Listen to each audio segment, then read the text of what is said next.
og velkommen til. Vi skal i dag kigge på nogle nye dele.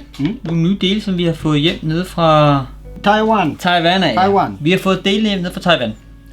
Vi skal kigge på dem, fordi det er nogle, vi har fået hjem via ICS, som er forsøgsmellemmand mellem produktet og virkeligheden, man kan sige det sådan.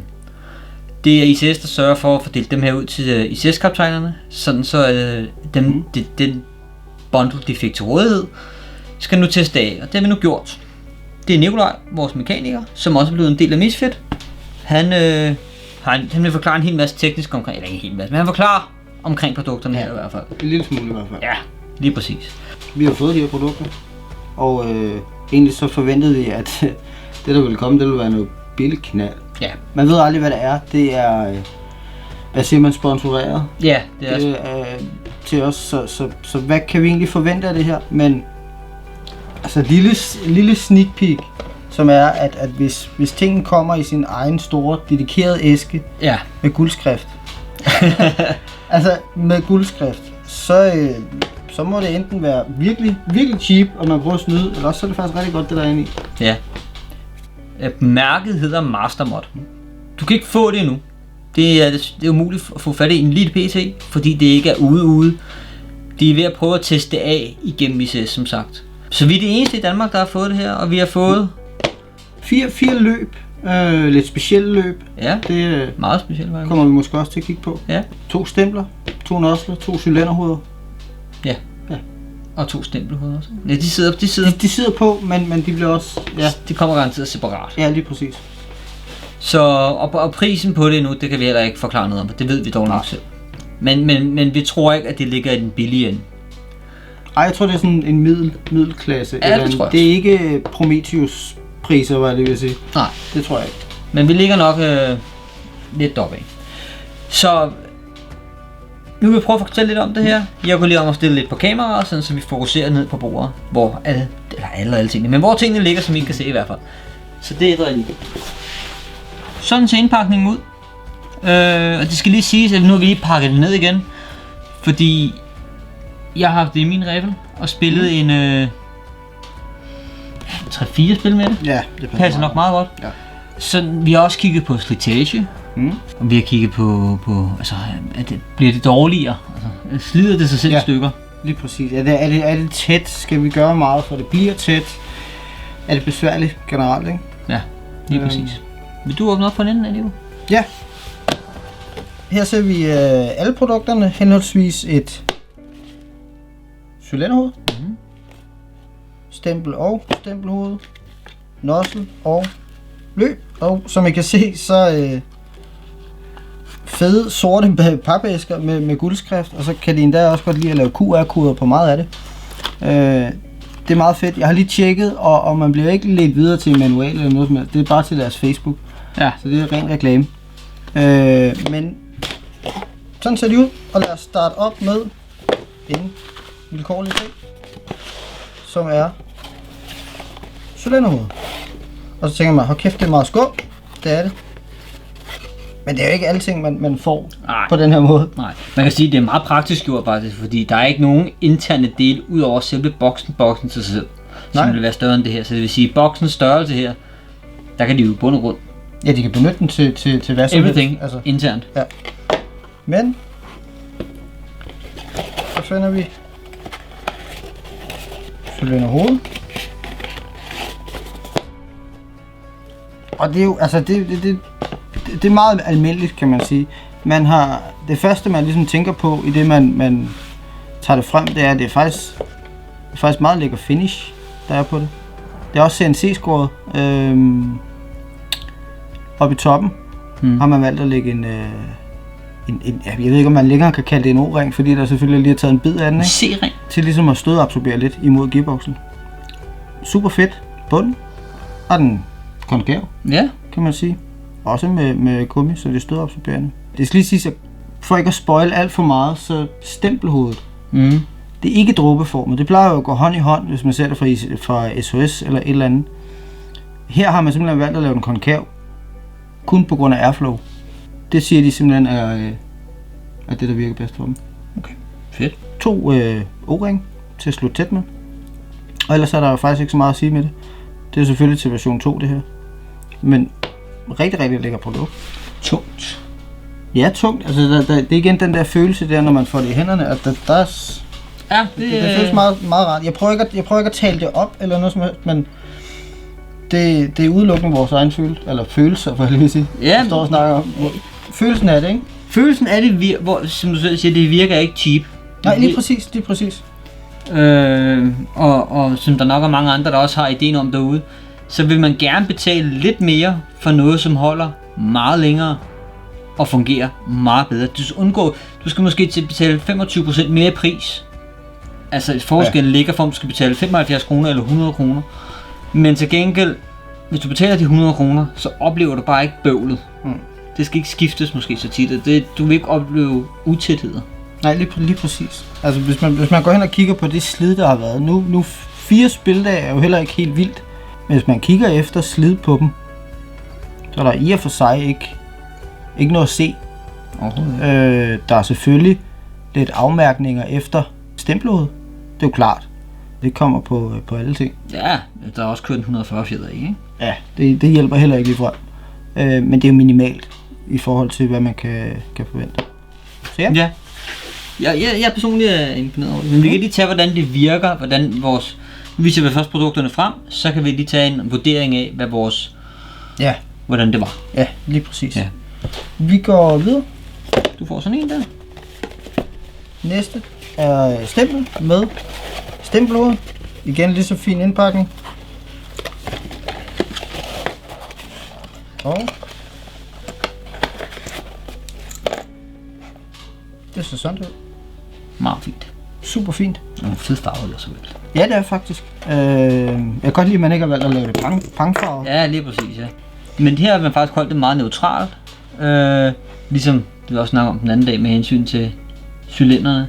De skal altid være den der åndssvage bronzefarve. Ja. Og det ser sådan lidt cheap-ass-agtigt. Det gør det faktisk. Ikke? Ja. Ikke fordi det fungerer jo. Men det er sjovt. Det er faktisk sjovt, fordi det er en ting, du altid blotter. Og enten så er den bronzefarve, eller også så er den fuld sølv. Eller også så er der en abnieren, der er en blå. Ja, jeg kan bare se og hvad ellers andre skrigefarver der. Jeg tror, de eneste, der laver, af hvad jeg ved, en cylinder, der ikke er skrigefarvet, er ASG's Ultimate-serie. Nå. Det er sort. Så du siger Modify? Okay. Ja. Ja. Fint nok. Nå, men lad os kigge på det. Ja. Jamen, vi alle sammen har jo næsten set et stempel, dem der har rodet i en gearbox i hvert fald. Det her, det er så stemplet til ICS'erne. Så der har de jo så muliggjort, at det også virker med elektrisk blowback. Ja, det er den lille knob deroppe er til, ikke? Ja, lige præcis. Ja. Ellers er der jo ingen forskel på det. Det er fuldt metalstempel. Tandrækken selvfølgelig. Resten er, ja, hvad kalder man det? ABS-plaster, det ikke sådan noget? Ja, det vil jeg tro. Jeg kender ikke lige ordet for det. Den der stærke plastik. Ja, den virker meget solid. Meget solid. Altså, den er ikke sprød heller. Nej, og den er jo heller ikke, det er jo ikke letvækst. Det er jo ikke fordi, der er boret huller alle steder for at gøre det så let som muligt. Nej, tværtimod. Men når det er sagt, så har det faktisk en effekt, som vi kommer ind på lidt senere, der er lidt sjov. Men det er forstærket. Man kan tydeligt se, at der er brugt lidt mere plastik på steder. Udover det, stempelhoved. Det er jo meget klassisk, kan man sige. Det er i metal. Med, skal vi lige se, 8, hvis jeg kan finde ud af at tælle.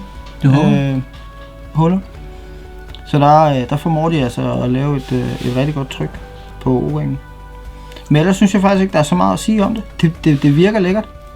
Og dog, hvad jeg lige vil sige, fordi der er en enkelt ting, som jeg synes er lidt sjov. Og det er tungt som bare pokker. Dermed ikke sagt, at det er sådan en stålstempel. Nej, på ingen måde. Men det er markant tungere. Det var det første, man lige lavede mærke til, da man tog det ud af kassen. Det var, at det ser lækkert ud, men hold nu op. Der er noget vægt bagved. Ja, det er der virkelig. Men spørgsmålet er, hvor vægten sidder henne. Om det sidder i plastikken, eller om det sidder i hovedet. Eller? Ja, jeg vil tro, det ligger ude i hovedet. Jeg tror ikke, det føles ikke som alu, det hovedet der. Nej, det gør det nemlig ikke. Nej. Det gør det andet helt rent faktisk ikke. Nej, ikke sådan lige umiddelbart. Vægten taler måske for det alu, ikke? Jo. Måske det er en kombination af tandrækken og stemplet i, at det er lidt tykkere, som du så siger, det er forstærket, ikke? Jo. Måske det hele kombinationen af det hele, den kommer til at føles lidt mere beefy. Jamen det kan godt være, Deres stempelhoveder, de kommer selvfølgelig med lejer ind i til fjederen. Men det er jo meget normalt efterhånden. At der også er det. Ja. Men det er stemplet. Fedt. Super lækkert. Får du den der? Bum. Så har vi noslen. Ikke så prængende indpakning. Nej, men altså en god kvalitets pose. Ja, det er det faktisk. For en gang skal det en tyk pose, det man ikke er bange for, at der skal gå hul i. Kan vi tage ud her. Den er ikke så flot. Noslen. Kan man sige. Hvad er der specielt ved det? Er det ikke bare en nossel? Det her, det er en 21 mm. Ja. Det de har valgt at lave anderledes på dem. Det kommer på nogle nosler, det er, at der er ligesom et kryds ude i enden, som skulle optimere airflowet i noslen. Den umiddelbart bliver ment, det var alu. Og kommer med O-ring ind i. En O-ring. Men ja, det også viser at være nok, kan man så sige. Ja, det må man sige. Der er ikke så meget at sige om det. Det var det. Ja. Angående de interne dele, og vi har også lige et løbende.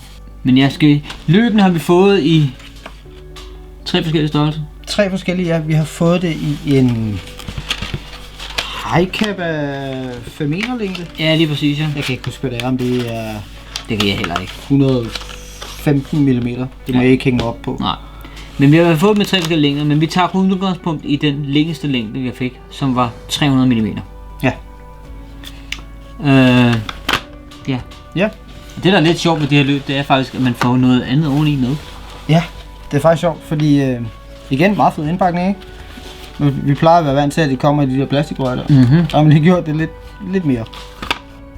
Nu er pakken selvfølgelig ikke så pænt, fordi vi har flået det op den dag, vi så det. Ja. Det kunne jo ikke gå stærkt nok, og sådan er det jo. Når man så åbner den, så er det løbet, og så er det stadig en plastik. Og en lille pose. Med ting og sager. Den her smider vi væk. Løbet her, det er lidt specielt. Fordi man kan noget lidt sjovt med det. Det er 6,04. Og så hedder det AirHop System. Og så tænker jeg, hvad for noget? Har de lavet AirHop på det? Og nej, det har de ikke. Men de har givet en mulighed for selv at gøre det. Og nej, man skal ikke have gang i sugerør eller silikoneslangen og sekundlim og vente en evighed og hvad ellers. Jeg har hørt folk, der bruger slanger fra iltapparater. Ja. Så der er mange derude. Ja. Og eventuelt så kan man bruge det iltapparat bagefter, for det får man da brug for, efter man har siddet så lang tid. Man får sådan en lille pose med. I den pose følger et sort hop-gummi. Jeg kender ikke... Det må være Master Motors eget. Ja, lige præcis. Og en lille rund gummiting, den kommer jeg til. En O-ring. Og en metal h-rulle. Og så tænker man, hvad skal man med det her samle selv sæt? Ja, det er rigtigt. Fordi ikke nok med, at vi får lov til selv at airhoppe det mega nemt, så er det også sådan, hvad skal man kalde det, kombiløb? Ja. Så det virker både til... Du får også et GBB-gummi med. Ja. Så du kan få det her løb i din high-capper, hvis du vil. Yeah. Måske ikke lige high-capper, det er måske lige vildt nok.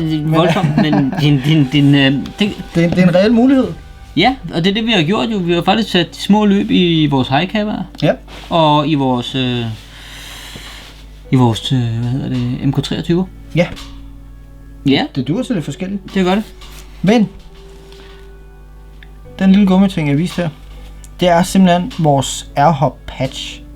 Fordi jeg har lavet en lille bitte fordybning til den her lille patch, og der er selvfølgelig et knob inde i det her patch. Det er meget svært at se. Så er det simpelthen bare et spørgsmål om selv at presse det her patch på. Sådan der. Den kom der. Så har du simpelthen airhoppet dit løb. Ja, der skal ikke med det. Det er jo simpelt. Gummiet her, det er jo bare helt fladt, for at kunne gå ud over. Så mere er der jo sådan set ikke det. Nej, i bund og grund, ikke? Så er det bare skyde løs. Umiddelbart, de test vi har lavet i pistolerne, der fungerer der jo alt forventning. Ja, hvad var det vi løftede der? 0,48. 0,48 i en highcapper. Og det var næsten uden at stille på den. Ja. Og den kunne sagtens flyve til månen. Hvis vi stille mere på den. Ja, tak. Det er slet ikke et problem. Og jamen på 23'eren, jamen igen, der er ingen problemer heller. På nogen måder. Tværtimod, jeg har aldrig skulle skrue så langt ned for min hop-up. Nej. Efter den kom i. Det er vildt, så må man sige. Altså, så hiver det fat. Det gør det. Det gør det virkelig. Spørgsmålet er, nu har vi ikke testet det så meget, det er kun 4 spildage, men spørgsmålet er slitagen på det, om det er voldsomt eller hvad det er. Det er svært at sige. Ja. Vi havde selvfølgelig også en lille O-ring tilbage, og der har man simpelthen valgt at lave en lille fordybning herude til at slutte tæt i dit hop-up kammer også. Meget fin lille detalje. Men igen? Ja. Super fedt, at man får nogle valgmuligheder. Ja, for fanden. I stedet for at købe flere forskellige løb. Hvis det her det virker, why? Det er meget smart, fordi det gør også bare, hvis du er helt pjattet med de løb, og du ved, det spiller bare. Ja. Så kan du få det både din AG, GBB, sniper, på den sags skyld. Ja. Så der er ikke rigtig nogen begrænsninger på samme måde, som der er med normale løb. Lige præcis. Og så kommer løbet også som sådan, det er jævnt tungt også. Det er i hvert fald ikke kulfiberløb som Mad Bulls. Nej, det må være noget stål. Ja, om det er almindelig stål, eller om det er rustfri stål, vi skulle have haft en magnet til at teste tingene med, så vi kunne give et helt klart svar. Men jeg vil skyde på, det er rustfri stål. Ja. Det ville undre mig, hvis det var almindelig stål. Det er der ikke, altså, de lidt dyre plejer at holde sig til rustfri. Ja, og det virker det som om. Ja, det ved vi ikke. Prismæssigt, der har vi fået noget overslag på prisen, men om det bliver ICS-kaptajnernes pris, eller om det bliver den sidste salgspris, det ved vi ikke. Så vi ligger lidt i den price men ikke Prometheus priser. Ja, lige præcis. Så ja, hvad nu hvis jeg skaffer dig en ICS-opper, der er sket noget? Vil du så samle den her foran? Jamen du vil prøve at samle den her, ikke? Ja. Men det skal lige siges, at der bliver ikke smurt noget. Og grunden til at der ikke bliver smurt noget, det er fordi at smøre internt. Det er en religion. Ja. Det er altså slip for at folk sidder derude og siger, at det er forkert eller et eller andet, så lader vi være. Ja. Men Nikolaj har smurt det på sin måde, som han mener, det skal smøres på inden. Så ja, bund og grund, ikke? Det er præcis. Så du går bare i gang med at samle, og så snakker jeg lidt imens. Stakkels dem. Ja, lige præcis. Vi går ikke i gang, fordi min søde fluffer har ikke givet mig cylinderen. Så. Nej, for helvede. Der kommer lige en cylinder selvfølgelig også. Og det er en helt standard ICS-cylinder. Det skal lige siges, Gram er ikke med, eller Jonas er ikke med i dag, fordi han er derhjemme i Odense. Han er ved at læse til eksamen. Og så grundet vi har alt det her covid-19 nu, så der er ikke så lige så nemt at rejse frem og tilbage. Så der kom noget cylinder der, og det er en fuld cylinder, kan jeg se. Det er en fuld, ja. Ja. Lige præcis. Så, men nu kan jeg fortælle mine erfaringer med det her. Mine erfaringer med mastermoddet her har været rigtig, rigtig godt. Faktisk steg min udgangshastighed med mastermoddet her i. Bare sat i løbet af... Ja. Jamen det blev faktisk sat i pausen på en spildag. Ja. På skødet i mørke. Ja. Og så kan man kalde også desperate, men det tror jeg alle er, når de får noget et eller andet nyt, og de bare tænker, jeg kan slet ikke vente, altså lige før de gør det på arbejde. Ja, lige præcis. Ja. Så ja. Og samlet der af vores mekaniker her, Neo, der skete det faktisk, at det hele, altså den performede lige pludselig, ja, nok 20% bedre i udgangshastighed. Det vil sige, at den bliver altså meget mere tæt. Imponerende meget mere tæt. Ja. Og det er uden at gøre noget overhovedet. Men det er nok grundet de tolerancer, der er arbejdet med. Det kan godt være. At det gør en mega forskel, tror jeg. Så jeg steg faktisk fra... Jeg tog min hårde fjeder i for lige at prøve først. Ja. Og det var en 140 fjeder. Der skød den 2. Jeg kan ikke... Var det 2? 201. 201. Ja, det tror jeg. Var det 201 eller var det 210? Det kan jeg ikke huske. Men jeg tror faktisk, det var 210. Okay, 210. Skød den inde. Efter det var monteret det her, der gik vi ind og testede igen. Og så skød den 268. Ja. Og den lå konsekvent på 268. Der var en lille smule udsving i meter i sekundet, men julen 268. Ja.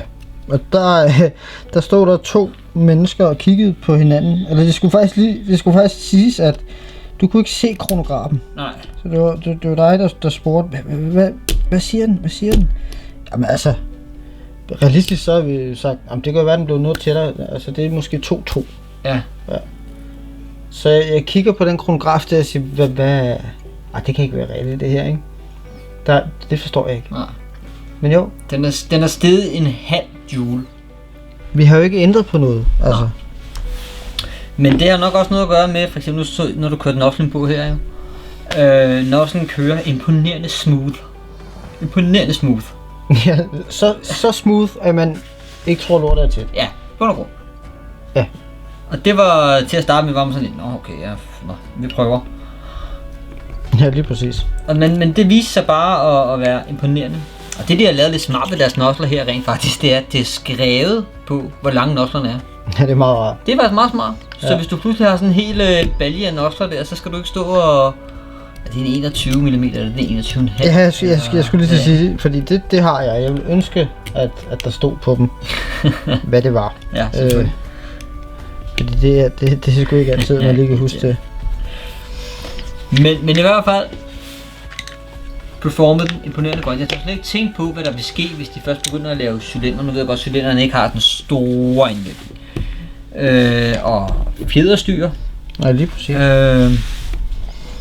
Ja. Men det der overrasker os allermest i det her, og nok også grunden til, at den måske skyder det hårdere. Altså kommer op med en halv joule. Det har nok noget med stemplet at gøre, grundet dens vægt. Nu har vi lært fra Jonas' SAS der, at der kan du få noget, som hedder et wasp piston. Og det wasp piston der, det er hjernedødt tungt. Det gør så også, at den joule creeper imponerende meget. Nu siger jeg ikke, det er joule creep, fordi det er det ikke. Fordi hans SAS, den skyder en væsentlig hårdere. Ja. Den skyder 4 joule med 0,48. Så det er au. Ja, det er. Der er vi så slet ikke op. Vi er kun op på en 260 med en 0,30. Men det der ligesom nok ligger i det lidt her, det er fordi stemplet er så meget tungere. Så når det at komprimere luften hurtigere. Det er ren og skær tankeflugt, det her. Ja, der er ikke, altså vi har ikke noget evidens for, at det her, det er rigtigt, det vi står og siger. Det er kun vores egne teorier for, hvorfor det er sådan her. Ja. Fordi man skal altså lige grave lidt dybere, for at forstå 100% hvad der sker. Men ja, tanken er, at en tung ting, et tungere element, bliver skudt fremad. Ja. Men hvis hastighed, og fordi elementet er så tungt, så komprimerer det luften hårdere. Ja. Jeg ved godt, det lyder måske som noget volapyk, men ja. Og så ikke alligevel, faktisk, hvis man tænker sig lidt om. Man kan også sige, altså, kuglen også hurtigere og så videre, så videre. Jamen, i mit hoved så svarer det til at blive hjernet ned af en flue med 120 meter i sekundet, eller blive hjernet ned af en blyklods med 120 meter i sekundet. Ja. Det kan godt være, at de har samme størrelse. Ja. Men jeg vil meget hellere have fluen. Helt klart, helt klart. Det er den modsatte af den der, hvad vejer mest? 1 kilo fjer eller 1 kilo bly? Ja. Det vejer det samme, men der er bare forskel på mængden og fylden. Ja.